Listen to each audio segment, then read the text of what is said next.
حضرت امام شافعی فرماتے ہیں میرے علاقے کا ایک نوجوان تھا، عالم فاضل نہیں تھا پر نیک بڑا تھا، میرے ساتھ حج کرنے آ گیا اور مجھے وہاں جا کے پتا چلا وہ بھی آیا ہوا ہے۔ فرماتے ہیں وہ حج میں بڑی کوشش کرتا اس سے ملنے کی، تو کہتا حضور کیا حج میں باتیں کرنی، رب رب نہ کریں۔ فرماتے ہیں موقع ہی نہ دیتا، جوان تھا بڑا پرہیزگار۔ فرماتے ہیں وہ جب بھی دعا کے لیے ہاتھ اٹھاتا تو کہتا یا اللہ مجھے قبر میں بھی نماز کی اور قرآن کی توفیق دینا۔ ایک دن وہ حتیم کے پاس بیٹھ کے قرآن پاک پڑھ رہا تھا، میں 2-3 دفعہ گزرا تو پڑھ ہی رہا تھا، میں نے کہا آج قابو آ گیا ہے۔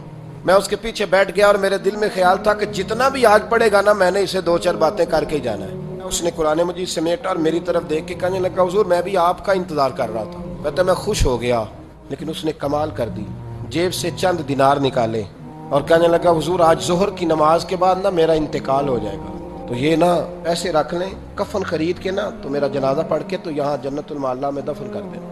امام صاحب کہتے ہیں میں اگلے لفظ کہنے لگا تھا کہ مجھ پہ سختہ آ گیا، کہنے لگا حضور مہربانی کر دیں کہ آپ میرے علاقے کے ہیں۔ میں چپ کر گیا۔ ظہر کی نماز میں نے دوبارہ اس جگہ پڑھی تو میرے ساتھ صف میں موجود تھا، فرض بھی اکٹھے پڑھے، سنتیں بھی اکٹھی پڑھی، نفل پڑھ کے جب میں نے توجہ کی تو وہ زمین پہ لیٹا ہوا تھا۔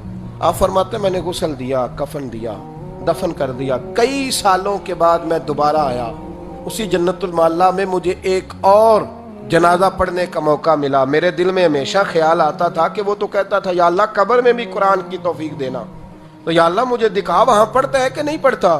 تو امام صاحب فرماتے ہیں وہ میرے دل میں بات تھی، اللہ نے موقع دیا، میں دوبارہ جنازے میں گیا تو جو قبر کھودی گئی وہ اس کی قبر کے بالکل ساتھ تھی۔ اچانک میری نظر پڑی تو قبر کی دیوار گر گئی، لوگ پریشان ہو گئے، کہنے لگے آپ عالم اب آپ بتائیں کیا کرنا ہے۔ تو کہتا ہے میں نے جھانک کے ذرا آگے دیکھا تو اندر بیٹھ کے قرآن پاک پڑھ رہا تھا، تو میری طرف دیکھ کے کہنے لگا السلام علیکم امام صاحب، یہ دیوار شیوار کوئی نہیں گری، یہ اللہ نے آپ کی دعا قبول کر لی ہے۔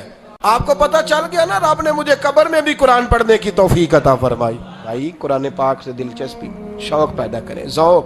یار کچھ نہ ہو سکے تو اسے دن میں ایک دفعہ چوم کے سینے سے تو لگایا کرو، کبھی اس سے پیار تو کر کے دیکھو۔ یہ اللہ کی کتاب ہے اور اس کا ایک ایک حرف وہ ہے جس کی تشریح مدینے کے چاند نے بیان فرمائی۔